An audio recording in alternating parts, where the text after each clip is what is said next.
अस्सलाम वालेकुम। Class second year chapter number 1 हम आज स्टार्ट कर रहे हैं। लास्ट 3 डेज़ आपकी क्लास हुआ करेगी। सबसे पहले हम इसके इंपॉर्टेंट फार्मूलाज देख लेते हैं। जिस तरह से इस बुक में अलग से लिखे हुए हैं, आपने भी अपने दस्ते पर इन सब को अलग से नोट कर लेना है और अच्छी तरह से याद कर लेना है, क्योंकि ये फार्मूलाज इन चैप्टर्स में बार बार यूज़ होंगे। सबसे पहला फार्मूला ये है कि अगर साइन हाइपरबोलिक एक्स की वैल्यू इसके इक्वल होती है ई की power x minus E minus x over 2, और कॉस हाइपरबोलिक एक्स में ये फ़र्क होता है कि माइनस की जगह पर प्लस आ जाता है, और टेंजेंट में आपने साइन को कॉस पे डिवाइड कर देना है तो ये वैल्यू आ जाएगी। इसके बाद इवन फंक्शन और ऑड फंक्शन की डेफिनेशन है कि अगर किसी भी फंक्शन को आप में एक्स को माइनस एक्स से रिप्लेस कर दिया जाए और फंक्शन में कोई फ़र्क ना पड़े। जैसे मिसाल के तौर पर आपके पास अगर हम एक्स स्क्वायर फंक्शन ले तो एक्स स्क्वायर की जगह पे माइनस एक्स का स्क्वायर लें तब भी आंसर एक्स का स्क्वायर ही आता है। ऐसा फंक्शन इवन फंक्शन कहलाता है। और अगर इसी तरीके से आपके पास एक्स स्क्वायर के बजाय एक्स का क्यूब हो जाए तो फिर एक्स के क्यूब के साथ माइनस भी साथ आता है। तो अगर फंक्शन को माइनस एक्स से रिप्लेस करने से फंक्शन के साथ माइनस आ जाए तो वो ऑड फंक्शन कहलाता है, और अगर ना आए तो वो इवन फंक्शन कहलाता है। तो एक्स क्यूब वाली मिसाल ऑड फंक्शन की है और एक्स स्क्वायर वाली मिसाल इवन फंक्शन की है। इसी तरीके से स्केयर वाली फिगर वो होती है जिसमें लंबाई और चौड़ाई आपस में बराबर होती है, स्केयर वाली फिगर। ठीक है, तो पेरीमीटर से मुराद होती है टोटल लेंथ, कुल लंबाई। ठीक, तो कुल लंबाई कितनी होगी? 1 2 3 4, 4x। ठीक, स्केयर का पेरीमीटर 4x होता है। नेक्स्ट है आपके पास स्केयर का एरिया क्या होता है। लंबाई को चौड़ाई से ज़रब दे दी जाए तो एरिया आ जाता है। तो स्केयर में दोनों बराबर होती हैं तो इसलिए एक्स का स्केयर आ गया। सर्कल होता है ये और ये इसका रेडियस होता है, तो पाई को आर के स्केयर से मल्टीप्लाई करें तो सर्कल ऑफ ये आ जाता है। और सर्कमफेरेंस ऑफ अ सर्कल यहाँ पे मिस हो गया। ये आपके पास होता है 2πr। Circumference of a circle की वैल्यू होती है 2πr। क्यूब क्यूब एक ऐसी फिगर होती है जिसकी लंबाई चौड़ाई और ऊंचाई आपस में बराबर होती है। तो आपके पास अगर लंबाई चौड़ाई और ऊंचाई तीनों ही एक्स के बराबर हो तो इसका वॉल्यूम एक्स का क्यूब हो जाता है। फिर ये कंपोजिशन ऑफ फंक्शन है। दो फंक्शन अगर हम आपस में प्रोडक्ट आ रहा हो दो फंक्शन का, तो पहले एक फंक्शन ले लेते हैं, फिर उसमें दूसरे फंक्शन में एक्स की जगह पे पूरा फंक्शन पुट कर देते हैं, तो ये कंपोजिशन ऑफ फंक्शन कहलाता है।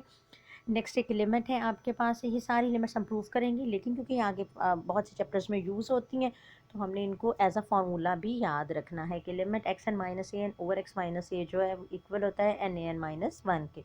एज अ फार्मूला आपने इस लिमिट का आंसर याद रखना है। ये हमने जब सेकेंड चैप्टर किया था तो उसमें हमने ये लिमिट्स यूज़ भी की थी। लॉग वाला जब किया था उसमें भी ये लिमिट यूज़ की थी। इसी तरीके से 1+1/n है, तो जो ये वैल्यू है इसी का रेसिप्रोकल इसकी पावर दी हुई है, तो ये आंसर ई के बराबर होता है। और अगर यहाँ इन्फिनिटी को अप्रोच करे तो यहाँ 1/n आ जाता है, और अगर 0 को अप्रोच करे तो यहाँ x आता है और यहाँ 1/x आ जाता है। लेकिन होते ये दोनों एक दूसरे के रेसिप्रोकल ही हैं। इसी तरह से नेक्स्ट है आपके पास कि अगर a पावर x माइनस 1 आ जाए तो ये आपके पास नेचुरल लॉग ऑफ ए के बराबर होता है। फिर डेफिनेशन है कि कोई भी फंक्शन कंटिन्यूस कब होता है? अगर 3 किस्म की कंडीशंस पूरी हो। किसी भी पॉइंट पे फंक्शन की वैल्यू एग्जिस्ट करे, उस पॉइंट पे उसकी लिमिट एग्जिस्ट करे और वो फंक्शनल वैल्यू उसकी लिमिटिंग वैल्यू के बराबर हो जाए। और डिसकंटिन्यूस कब होता है? कि अगर इन तीनों में से कोई एक कंडीशन भी होल्ड ना करे तो ये फंक्शन डिसकंटिन्यूस होता है। और लिमिट कब एग्जिस्ट करती है? जब लेफ्ट हैंड और राइट हैंड लिमिट आपस में बराबर होती है। ये हम अभी जब चैप्टर में आगे टॉपिक आएगा तो डिटेल से पढ़ेंगे कि लेफ्ट हैंड और राइट हैंड लिमिट क्या होती है। पिछले 2 चैप्टर पेजेस के तो फॉर्मूले आपने बहरहाल बहुत अच्छे तरीके से तैयार कर लेने हैं। नेक्स्ट है आपके पास एक्सरसाइज का एग्जांपल्स हम लोग देखेंगे। और एक्सरसाइज उसमें देखें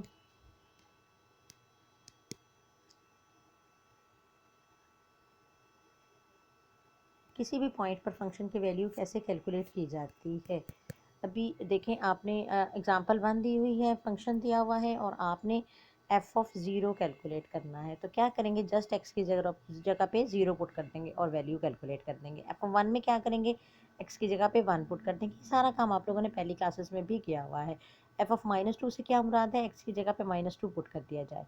एफ ऑफ 1 प्लस एक्स से क्या मुराद है? एक्स की जगह पे 1 प्लस एक्स पुट कर दिया जाए और फिर उस रकम को हल कर लिया जाए। बिल्कुल इसी तरीके से ये सारा काम ऐसे है। इससे अगला टॉपिक है आपका डोमेन और रेंज, और वो हम अभी नहीं करेंगे। नेक्स्ट है आपके पास नेक्स्ट पेज नंबर 9 पे आपकी एग्जांपल 1 है कि show that the parametric equation represents the equation of a circle. कि x is equal to a cos t, y is equal to a sine t. आपने ये शो करना है कि ये सर्कल को रिप्रेजेंट करती है। सर्कल की इक्वेशन होती है x square plus y square is equal to radius square.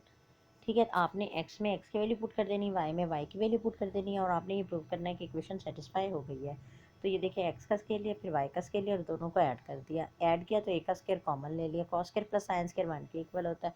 तो ये इक्वेशन ऑफ सर्कल आ गई। इसका मतलब है कि वाकई ये पैरामीट्रिक इक्वेशन सर्कल को रिप्रेजेंट करती है। यहाँ से आपने ये भी याद रखना है फार्मूला कि सर्कल की पैरामीट्रिक इक्वेशन क्या होती है। ये पेपर में एज ऑब्जेक्टिव या मल्टीपल चॉइस आ जाती है कि x is equal to a cos t, y is equal to a sine t किसको रिप्रेजेंट करती है। तो ये सर्कल को रिप्रेजेंट करती है।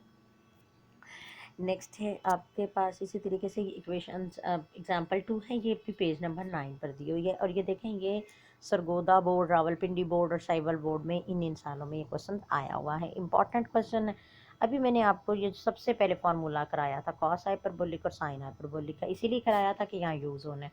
पेपर में आपकी स्टेटमेंट आई होगी कि ये प्रूव करके दिखाएं। आपने खुद अपने पास से लिखना है, याद किया होगा कि साइन और कॉस की ये कीमत होती है। फिर आपने इन दोनों के स्केयर ले लेने। स्केयर लेने का वही तरीका है कि ए का स्केयर प्लस बी का स्केयर प्लस 2 फार्मूले का first value into second value. तो यहाँ पे जब आप इसके स्केयर का फार्मूला लगाएंगे यहाँ पे, तो ई की पावर है आपके पास ई पावर एक्स माइनस ई पावर माइनस एक्स है। तो जब आप इसका स्केयर ओपन करेंगे तो आपके पास ये इसका फर्स्ट वैल्यू का स्केयर और प्लस सेकंड वैल्यू का स्केयर आएगा और -2 फार्मूले का आएगा और first value into second value आ जाएगी। जब आप इस ई एक्स और ई माइनस एक्स को आपस में मल्टीप्लाई करेंगे तो एक्स माइनस एक्स एक दूसरे से कैंसिल हो जाएगा। तो वो वैल्यू आपके पास बनेगी 2e(x) e माइनस एक्स। तो इन दोनों को इकट्ठा करेंगे तो ई पावर 0 हो जाएगा जो कि 1 हो जाएगा, इसलिए ये खाली e2 -2 आ गया। इसी तरीके से प्लस वाले को करेंगे तो भी वही वैल्यू आएगी और आप फिर उन दोनों को माइनस कर देंगे, इन दोनों को माइनस कर देंगे। एलसीएम क्योंकि 4 दोनों में सेम है तो सिंपल ऊपर वाली दोनों वैल्यूज़ माइनस हो जाएंगी। जब माइनस करेंगे तो एक्सपोनेंशियल वाली वैल्यूज़ एक दूसरे से कैंसिल हो जाएंगे।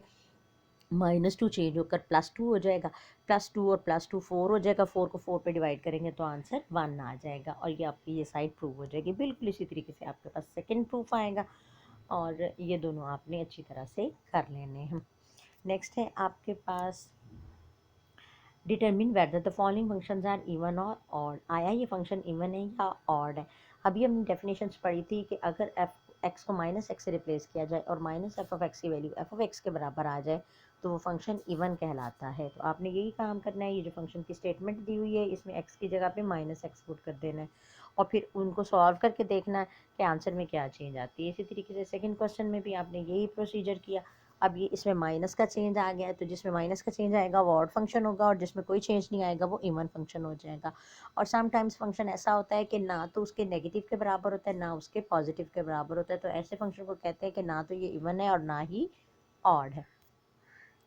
बिल्कुल इसी तरीके से ये आपके पास एक्सरसाइज 1.1 में क्वेश्चंस किए हुए हैं।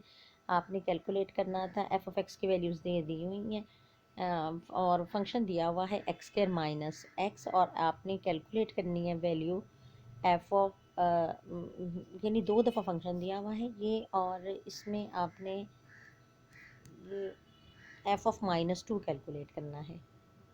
ये पहला पार्ट एफ ऑफ -2, फिर एफ ऑफ 0 कैलकुलेट करना है, एफ ऑफ x -1 कैलकुलेट करना है और F of x square plus 4 calculate करना है। तो -2 कैलकुलेट करने का क्या तरीका है, जस्ट x की जगह पे -2 पुट कर दें, जस्ट x की जगह पे 0 पुट कर दें या जस्ट x की जगह पे x -1 पुट कर दें और यहाँ पर x स्क्वायर प्लस 4 पुट कर दें। ये आप लोग क्वेश्चन करके देखने हैं और फिर नहीं समझ आएंगे तो ये मेरे से ज़रूर डिस्कस कर लेने हैं। इसी तरीके देखें ये x स्क्वायर माइनस एक्स को दोबारा करके दिखाया हुआ है ये डिटेल से।